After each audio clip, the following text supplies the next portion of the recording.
అందరికీ నమస్కారం. శివార్చనలో ముఖ్యమైనది, అందరికీ శివుడి పేరు చెప్పంగానే గుర్తొచ్చేది అభిషేకం, శివాభిషేకం.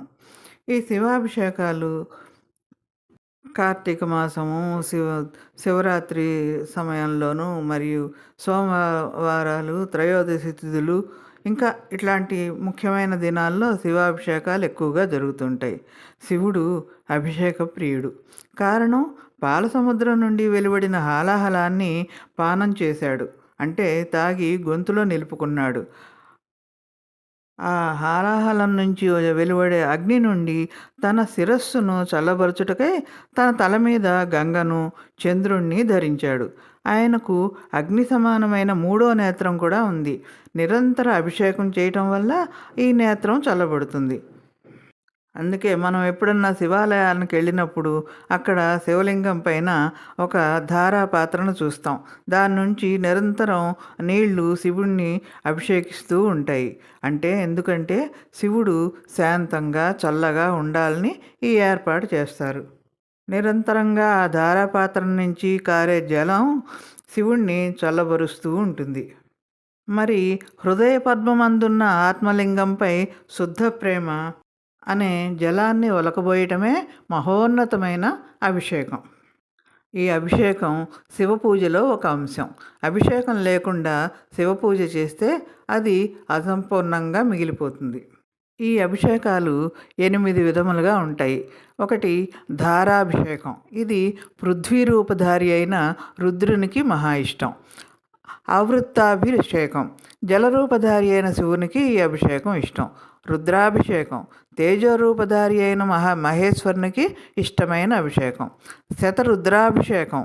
ఆకాశ రూపధారి అయిన మహేశ్వరునకు ఈ అభిషేకం ఇష్టం.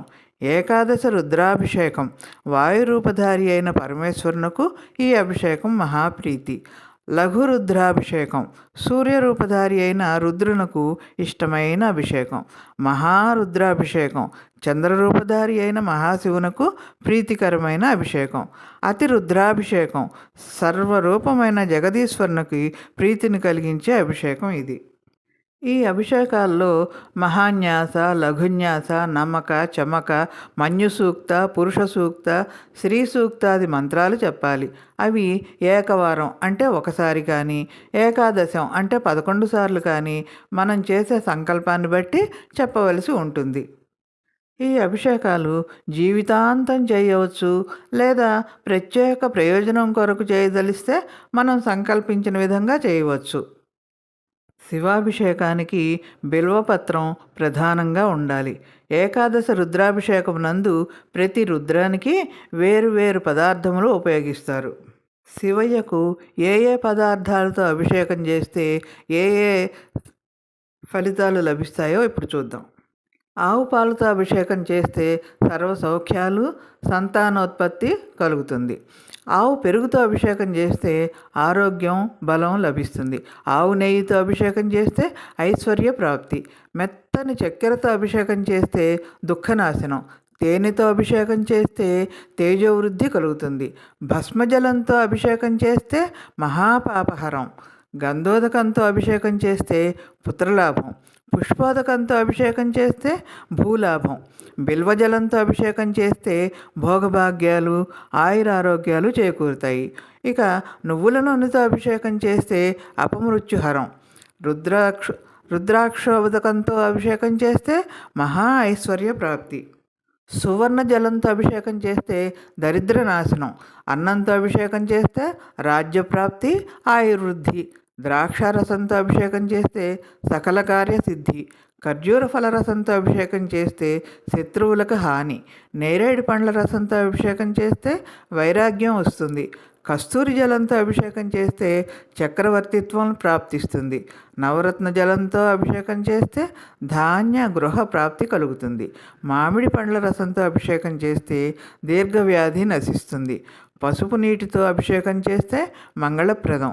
చెరుకు రసంతో అభిషేకం చేస్తే ధనవృద్ధి సిద్ధిస్తుంది. విభూతితో అభిషేకం చేస్తే పుణ్యం, అష్టైశ్వర్యాలు కలుగుతాయి. కొబ్బరి జలంతో అభిషేకం చేస్తే సర్వ పాపాలు హరిస్తాయి. బిల్వపత్రంతో అభిషేకం చేస్తే సర్వాభీష్టాలు నెరవేరుతాయి.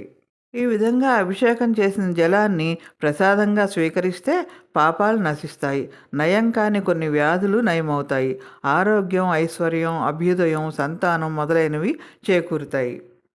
శివుణ్ణి ఎలా పూజించినా భక్తికి మాత్రమే ప్రాధాన్యతనిస్తాడు. పూజించే శక్తి లేనిచో ఆయన నామాన్ని స్మరించినా చాలు, భక్తుల హృదయంలో కొలువై ఉంటాడు.